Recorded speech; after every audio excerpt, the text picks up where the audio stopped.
Hello and welcome back to my YouTube channel. Today I thought it would be fun to do a little updated crop tour.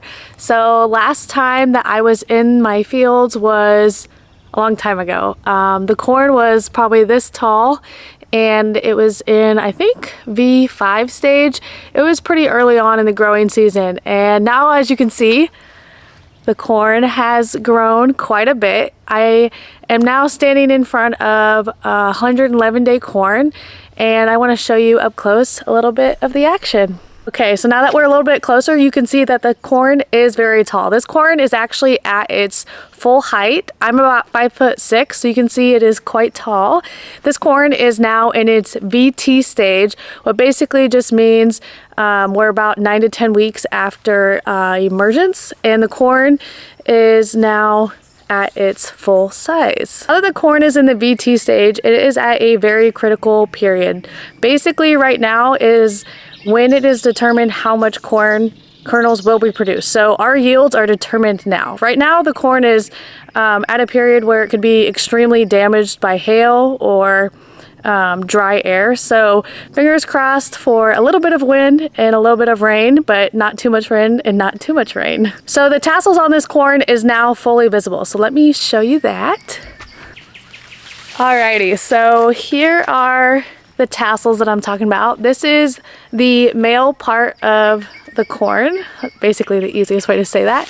And then in here you have the silks, and this is the female part of the corn.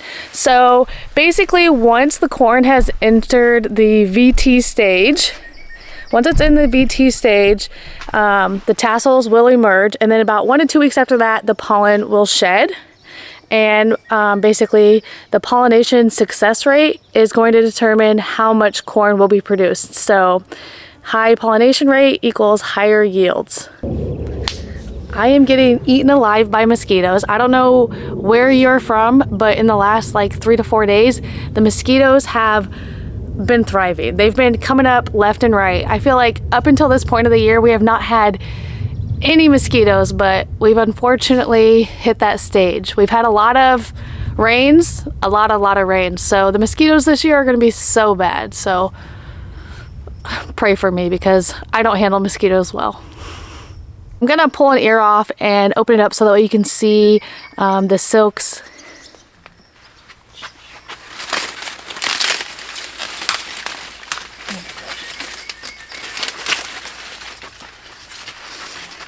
All right, so we have the silk here. So as you can see, very thin. We'll open it up.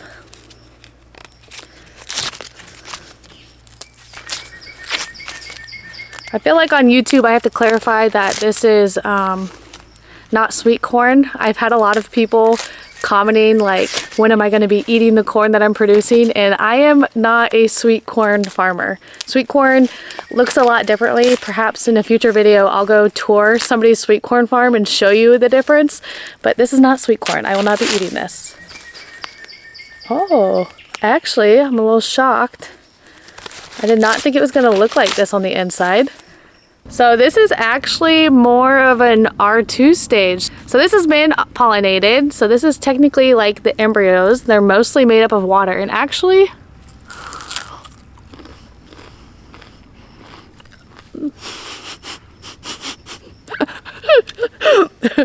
it's pretty sweet right now.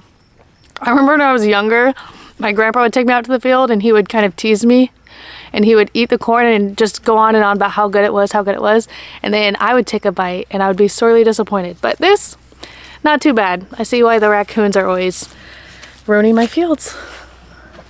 All right, so that's kind of the corn update. Things have been going pretty well. Very excited about the amount of rains that we've had, and hopefully our growing season just continues and we see a lot of success in this year. But I'm already planning for next year because YouTube family, I got some very exciting news today. So I approached a landowner about renting a field that he has, and this is cash renting, so I would be farming it for the 2025 season. And I made a bid at $250 per acre, and he accepted it. So next year I'm going to be farming 60 acres of farmland that is not mine. So this is a cash rent option. It's pretty common in the ag industry to not own all of the land that you are farming.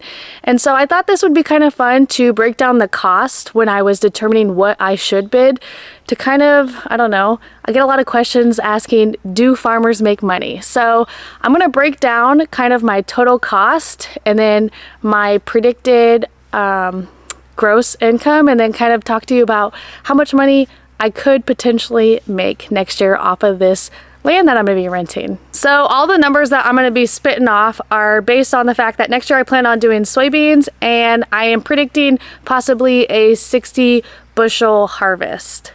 So let's talk a bit about the expenses. So I broke it down per acre, and I first am going to be renting it at $250. The next thing is soil samples at $5 an acre. And then I'm going to be fertilizing at about $50 an acre.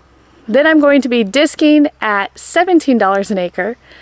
My first spraying application will be $33 an acre. My seed cost and planter will be $90 an acre. My second spraying and application will be $35 an acre. And then harvest with a combine will be about $40 an acre. And then trucking, I figured about 22 cents a bushel, so that'll be $13 an acre. So the total cost per acre will be $538. This is all a guesstimate. Some of this information I got from the University of Iowa's research, and then just kind of past experience. So that is my total expected cost, $538 per acre. Now, like I said, I am expecting or hoping for 60 bushels per acre, maybe more, maybe less. But if I am expecting that, the gross income will be $660 per acre. So if I take my expected gross, 660, subtracted the 538 of my acreage cost, it'll be basically a $122 per acre profit. So if I'm doing 60 acres, my profit next year after expenses will be $7,320. So when you hear $7,000, I'm sure a lot of you are thinking, Emma, this is not life-changing money. Why are you so excited? But this is just another opportunity for me to grow the operation. I cash rent a couple other properties, and it not only has it gotten me to know a lot more people, but it's just allowed our family farm to continue to grow off the homestead. So I'm very excited for 2025. I'm very excited to see what I can do with this new piece of land, and maybe I'll take you through kind of the step-by-step process of, you know, step one, getting the ground soil sampled, do a little grid soil sampling, all the way to fertilizing, planting, and harvesting. Because for a lot of people who are just starting out as farmers, you're probably thinking about cash renting equipment instead of purchasing land or purchasing equipment. So I think it's kind of fun to look into. As somebody who is a fifth generation farmer, I didn't know much about cash renting. So it's been fun to learn about, and I love watching other YouTubers who are renting land and seeing the different prices that people are renting land for. Because at $250 an acre, my profit margins are not huge, but I'm also hearing of other farmers doing, you know, $300, $400, $500 per acre rents. And I'm sure there's a strategy in their grand scheme of their farm operation, but I'd love to learn more about it, because at this stage, you know, in 2024, if you're not growing, you're probably not going to be successful years and years to go. So yeah, I'm very excited about this opportunity next year to pick up a couple more acres, and I gotta get out of here. The mosquitoes are eating me up, so let's go see the soybean fields.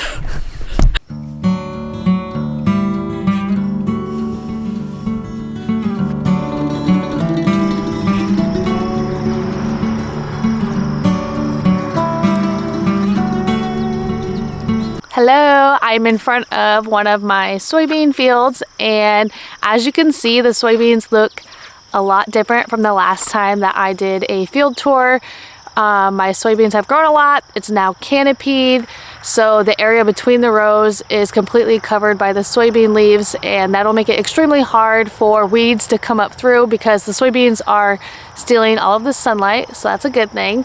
So the soybeans are in their R1 stage. This is the first reproductive stage of soybeans, and in this stage there are flowers on the nodes, and let me show you the flowers. All right, so you can see the flowers forming. So R1 is when there's any flowers on the nodes, and as you can see, the flowers are starting to go higher, so it's starting to enter the next stage. Very cool. So soybeans are a little bit different than corn, being that they are self-pollinated, so they are not as dependent on the wind as corn is. So these soybeans are going to start self-pollinating, and once it enters the R3 stage, I'm going to have soybean pods. So once the soybean pods start to farm, I will bring you back out to show you the growing stages as they continue. So far, these soybeans are looking pretty good. I'm pretty happy with where we're at right now in the year, and fingers crossed for more than 60 bushels per acre. So I am walking through in between a row, and I'm just showing you how canopied the soybeans are.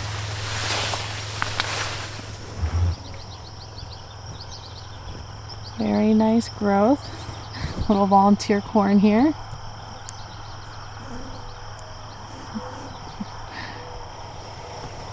Out and about, I thought it would be fun to show you something else that I've been cooking up. My manure pile. So this is actually my compost pile, but it is mostly made up out of horse manure and then horse bedding. This compost pile I'm actually done adding to. I'm just letting it heat up, and then I'm rotating it every once in a while. And this compost pile will break down and be ready to spread and fertilize my fields this winter. So when the ground's frozen, I'll be spreading all of this. All right, so that's all I have for this little field tour. I was very excited to show you guys an update of this year's growing season. I'm very excited for the rest of the growing season and this crucial time for my plants as the yields are growing and we look forward to harvest. So hope you guys had a good 4th of July and have a great week.